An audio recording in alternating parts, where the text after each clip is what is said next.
I'm Lydia, and I've lived a life that's straight out of a storybook, minus the fancy trimmings. I was a teacher for most of my years, shaping minds and wiping noses. Life took a sharp turn when I lost my husband, Tom, in a car crash. Our son, Michael, was just 7 then, and he became my whole world. When my folks passed, they left me a bit of money. I used it to pay off debts and bought a snug little house in the suburbs. It was just me and Michael against the world, and that was enough for us. Now Michael, he grew up smart and kind, every mother's dream. He got himself through college studying computers and landed a decent job right out of school. What's more, he chose to stick around at home. I never minded, the house felt fuller with him in it. Things took an unexpected turn when Michael met Jessica. She was a sharp one, tall, with a head full of curls and a smile that seemed to know more than it let on. I wanted to like her, I truly did. But something about her just didn't sit right with me. The day he brought her home to meet me, she was all sweet talk and compliments. "Mrs. Connor, your home is absolutely lovely, so warm and welcoming," she exclaimed as she toured the living room. "Thanks, dear. We like it cozy around here," I replied, trying to make her feel at home despite my reservations. Over dinner, their news dropped like a lead balloon. "Mom, we've been thinking about the future a lot lately, and, well, we're getting married," Michael announced, his eyes bright. I nearly choked on my water. "Married? That's wonderful." I managed, my voice a bit too high. Jessica beamed, reaching across the table to squeeze my hand. "We want to do it soon, just a small thing, you know? Nothing fancy," she added quickly, as if to cushion the blow. I nodded, plastering on a smile. "Of course, whatever makes you two happy." But as the wedding plans rolled on, and Jessica's true colors started showing when she thought I wasn't looking, I caught snippets of phone conversations, bits of her saying not so nice things about me. I kept my cool, never let on that I knew. I just made a mental note, "Watch your back, Lydia. This girl's not what she seems." The wedding came and went in a blur of flowers and pastel dresses. I stood by, the proud mother with a smile nailed on, while inside, I was all knots and nerves. Watching them dance, watching her hold him close, I couldn't shake the feeling that I was losing my son to a stranger. After Michael and Jessica's wedding, life got a whole lot more complicated. The young couple decided not to move out, but instead set up shop right under my roof. The house I'd so lovingly curated for decades suddenly seemed to shrink, its walls closing in as Jessica's presence loomed larger and larger. The first few weeks were a buzz of activity, thank you notes to write, wedding gifts to sort through, and endless discussions about their future. But as the dust settled, a new pattern emerged. Jessica, now officially the lady of the house in her mind, took to managing everything, including where I should sit and what I should eat. One evening, while Michael was at work, I found Jessica rearranging the living room. "Jessica, what are you doing? I had everything just right," I asked, trying to keep my tone light. "Just thought I'd freshen up the place a bit," she snapped, her voice sharp like a kitchen knife. "It's good to change things up now and again, don't you think?" I didn't agree. "Look, I appreciate you trying to help, but please, leave things the way I set them. Michael likes it that way." She scoffed, a sound that grated on my nerves. "Well, things change, Lydia. Maybe it's time you start getting used to that." Then came the pregnancy announcement. I should have been overjoyed, and part of me was, but the news also brought new tensions. Jessica, now more than ever, made herself the center of everything. "Lydia, I'm really not feeling up to cooking tonight, could you handle dinner?" she'd ask, almost daily, as she lounged on the couch, flipping through magazines. I'd nod and head to the kitchen, biting back my frustration. One afternoon, I tried to broach the subject. "Jessica, dear, I know you're tired with the baby coming and all, but maybe you could help with the salads or setting the table?" She looked at me as if I'd suggested she climb Mount Everest. "Really, Lydia? I'm carrying a child here. You expect me to stand and chop vegetables?" Before I could respond, Michael walked in, home early from work. Jessica turned to him immediately, her tone shifting. "Baby, Tell your mom I'm not supposed to strain myself. Doctor's orders, remember? Michael, ever the peacemaker, tried to smooth things over. Mom, Jess really needs to take it easy. Maybe we can all pitch in a bit more, huh? As the weeks turned into months, my home life revolved around Jessica's needs and whims. I felt more like a housekeeper than a family member. One particularly tough day, after scrubbing the kitchen clean while Jessica ordered takeout, I finally let off some steam to Susan, my next-door neighbor and longtime confidant. "Lydia, why do you put up with that girl?" Susan asked as we sipped coffee in her kitchen. I shrugged, a heavy sigh escaping my lips. What choice do I have? It's Michael's wife. I can't just kick them out. Susan shook her head, her eyes fierce. You need to stand up for yourself, Lydia. This is your house, your rules. Don't let that little tyrant push you around. Her words struck a chord, and as I walked back home, I realized she was right. I needed to reclaim my space, my authority. I was the one who built this life, not Jessica.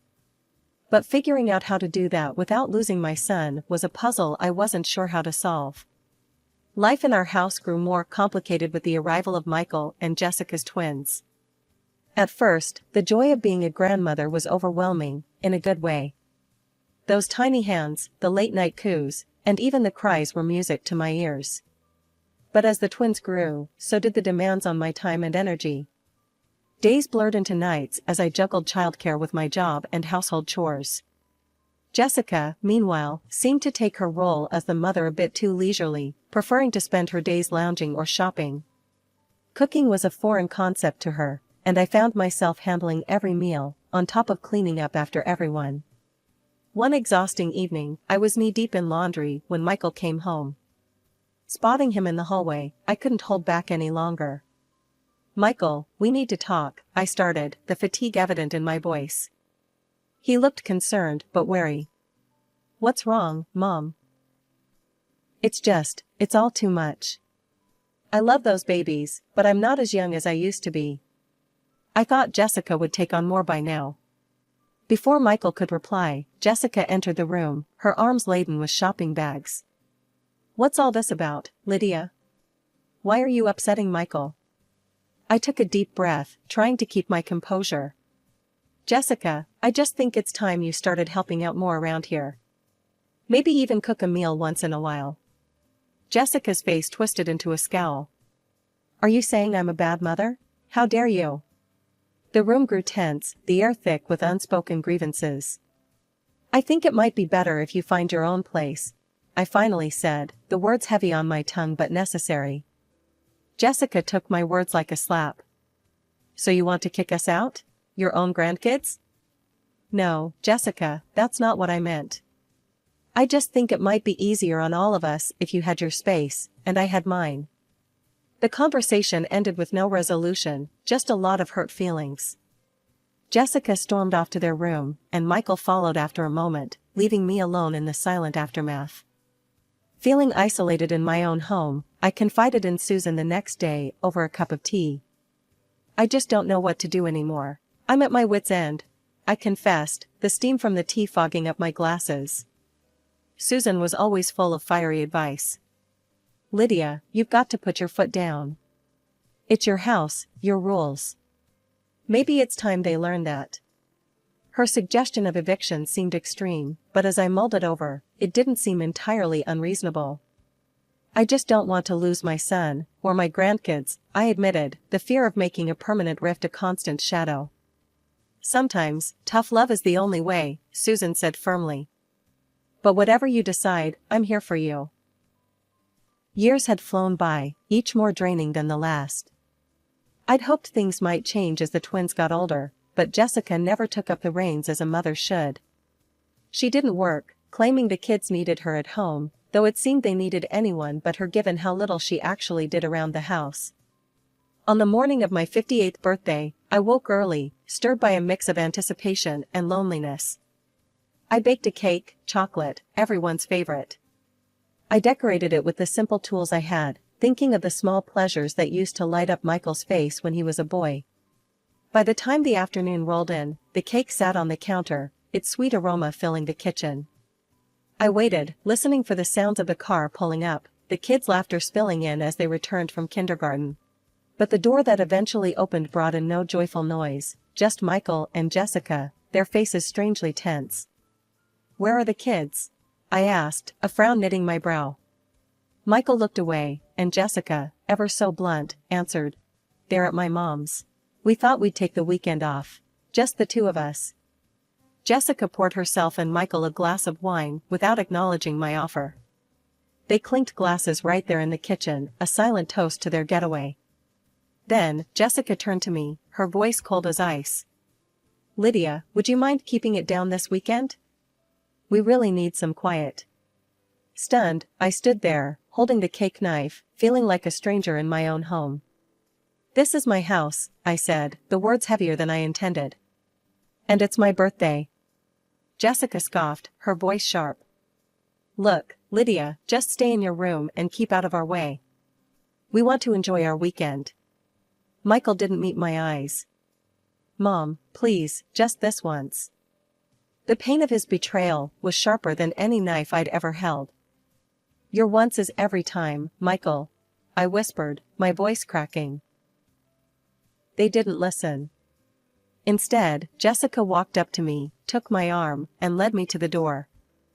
"You know, we're already tired of you whining. You should take a walk, clear your head," she said, as she pushed me out into the cold, rainy evening. Dressed only in my house clothes, with nowhere to go, I walked the streets, my tears mingling with the rain.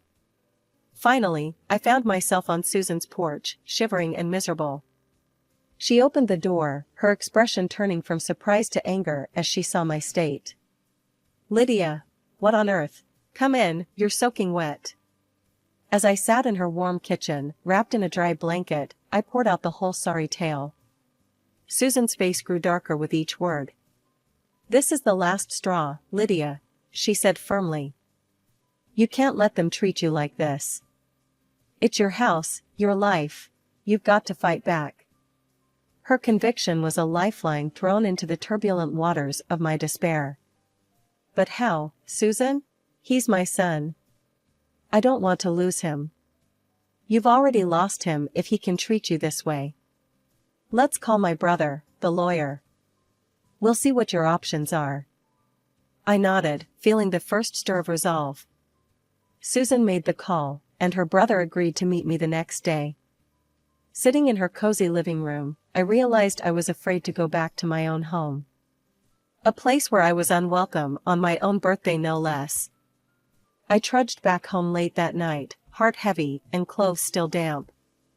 The house was silent, the only sign of life being the clutter of dirty dishes and half-empty wine glasses scattered around the living room. I didn't bother cleaning up, I was too spent, both emotionally and physically. Instead, I went straight to my room, locking the door behind me. As dawn broke, I lay in bed, the events of the previous day replaying in my mind. I quietly got up, gathered my essentials, phone, house documents, and a bit of courage tucked into my purse, and slipped out to meet Susan's brother, the lawyer. The morning was crisp, and as I walked to the lawyer's office, the cool air felt like a balm. Susan's brother greeted me warmly, his office a stark contrast to the chaos of my home. "Lydia, let's sit down and talk this through," he said, gesturing to a chair across from his desk. I took a deep breath, and as I told him everything, his expression grew serious. "It sounds like you've been through quite an ordeal. You have rights, especially in your own home." "What can I do? I don't want to live like this anymore," I confessed, feeling a mix of hope and fear. "Well, we could start by looking into Jessica's past. There might be something there. And, if you're serious about this, we can file for an eviction notice. It's your house, after all," he advised, his tone professional yet empathetic. The thought of evicting my own son and his family was heart-wrenching, but the lawyer's words rang true. It was indeed my house, and I deserved peace. "I'll do it. It's time I stood up for myself," I declared, the decision firming up with every word spoken aloud. The lawyer nodded, drafting the documents as we spoke. He moved quickly, and before long, He had filed a petition in court to evict Michael and Jessica. The court process was brisk, and to my relief and simultaneous heartbreak, the judge sided with me. My claim was justified. I was granted the eviction.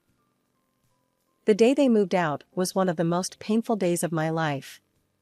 Jessica was livid, hurling curses and threats as she packed. "You'll regret this, Lydia. You've not seen the last of me," she spat, her eyes wild with fury. Michael, my own son, wouldn't even look at me. His parting words cut deeper than any knife. "You've crossed all boundaries, Mom. I never thought you'd actually go through with this." The weeks after Michael and Jessica moved out were quiet. The kind of quiet that lets you think too much, wonder too much. But then, one ordinary Tuesday, a phone call shattered that silence and sent ripples through the rest of my life. The caller was the private detective I had hired at my lawyer's suggestion. I remember fumbling with the phone, my hands shaking slightly as I answered. "Mrs. Connor, I've found something you need to see." The detective's voice was grave, urgent. "What is it? What did you find?" I asked, my heart pounding. "I think you better sit down for this," he replied. I perched on the edge of my armchair, clutching the phone tighter. "I'm listening." The investigation into Jessica's past turned up more than we bargained for. She was not only a known fraud but is also suspected in the death of her first husband. The police couldn't prove anything at the time and she walked free. My breath caught in my throat. And? There's more. She had a child with her first husband, a boy. She abandoned him right after her husband's death. And regarding her husband's fatal car accident, we found new evidence. It appears she might have been directly involved. I felt a chill run down my spine. What kind of involvement? She tampered with his car. We tracked down the mechanic who worked on the brakes. He's been carrying this guilt for years, and now, he's ready to confess. He claims Jessica paid him to tamper with the brakes. I sat stunned, unable to speak for a long moment. This is monstrous. My son and grandchildren. I need to go to the police. They need to know all this. That's the right step, Mrs. Connor. I'll send over all the evidence we've collected. Hanging up, I felt a storm brewing inside me. With the dossier of evidence in hand, I went straight to the police station. The officers were initially skeptical, but as they sifted through the documents and listened to my account, their skepticism turned to concern. "We'll need to take immediate action based on this new evidence," one of the detectives said, his expression grim. Days later, I watched, heart in mouth, as the police arrested Jessica. The scene played out on the evening news, cameras flashing as she was led away in handcuffs. Her face was a mask of fury and disbelief. Back home, Susan sat beside me, her hand gripping mine. "You did the right thing, Lydia. It had to be done." On the screen, reporters buzzed around the police, speculating, questioning. I felt a mix of relief and sorrow, relief that the truth was out, sorrow for what it meant for my son. Michael, poor Michael. He had been duped, dragged into a nightmare, by a woman he loved. How could she have hidden all this? How could I not have seen? I murmured, more to myself than to Susan. "Sometimes, we see only what we want to," Susan replied softly. "But you possibly saved more lives, Lydia. Remember that." After Jessica's arrest, Michael took on the full responsibility of caring for the twins. He was drowning in legal fees, desperate to prove Jessica's innocence. It wasn't long before he came knocking on my door, the son I'd raised alone, now a weary, desperate man. He looked exhausted, eyes hollow, when he asked, "Mom, I need to borrow some money for Jessica's bail. The lawyers are bleeding me dry, but I can't let her rot in jail." My heart ached seeing him like this, but the sting of his recent harshness was still fresh. "Michael, I can't. After everything that's come out. I just can't support that." His face hardened, the hurt in his eyes turning to anger. "You never liked her. Now you see your chance and you just let her suffer, huh? What kind of mother are you?"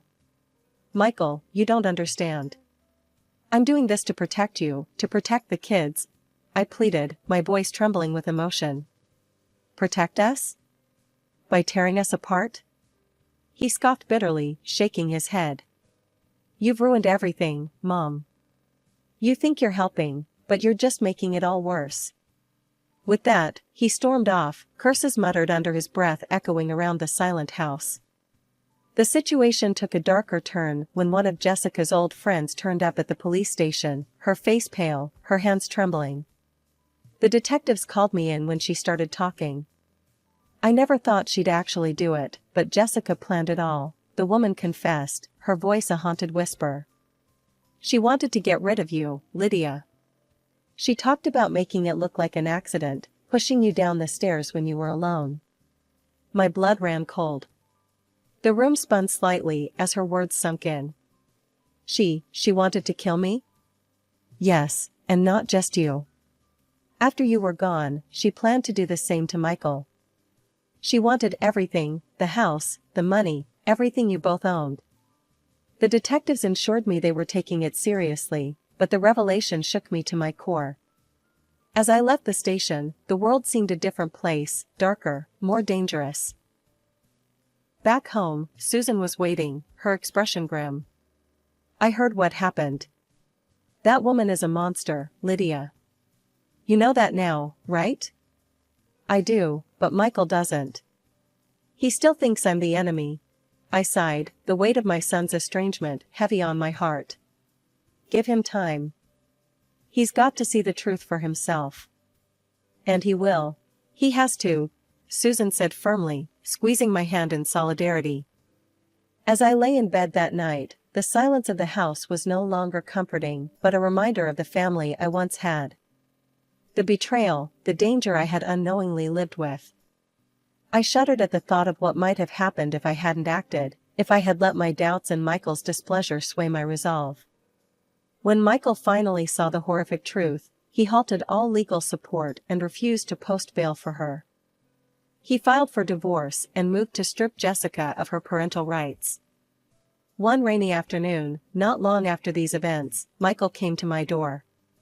His eyes were weary, his shoulders slumped, an image of defeat and remorse. Mom, can I come in? His voice was low, hesitant. I nodded, stepping aside to let him into the house. It felt strange having him there, in the space that had been a battleground for so long. Mom, I'm here to apologize. For everything. I was blinded, and I didn't listen to you. I'm so sorry. I listened, the words I had longed to hear now stirring a tumult of emotions within me. Michael, you believed in her, protected her, even when she was destroying our family. How do you think that felt for me? I know it was wrong. I can't even begin to understand how much I hurt you, he replied, his voice cracking with the burden of his guilt. And the children? I pressed, needing to know they were safe. They're with me now. They're safe, I promise. Jessica, she won't be able to hurt them anymore, he assured me, determination stealing his features. I nodded, the information settling some of my fears. And what do you want from me, Michael? He swallowed hard, looking down at his hands before meeting my gaze again. I hope that we can start to rebuild. I miss you, Mom. And the kids miss their grandma. I took a moment, the decision heavy on my heart. I want to see the grandchildren. They shouldn't suffer because of all this. But you, Michael. I'm not sure I can forgive you. In the days that followed, I spent more time with my grandchildren, cherishing their laughter and the joy they brought to the quiet house. Their innocence was a balm to my worn soul, and I was determined to raise them differently, to instill values that perhaps I had failed to fully instill in Michael. Susan, ever my rock, stood by me through it all. You're doing the right thing, Lydia, she would say during our long talks over coffee. You're strong, and now you're free to live your life on your terms. She was right. I had learned a hard lesson about the dangers of losing oneself in the care of others, of ignoring one's own needs and rights. Now, I was rediscovering who I was beyond being a mother and a grandmother. Reflecting on everything that had happened, I was grateful. Grateful for the truth, no matter how painful it had been, and for the chance to start anew. Life was different now, richer and more mine than it had been in years. I was moving forward, one sure step at a time, on a path that was entirely my own.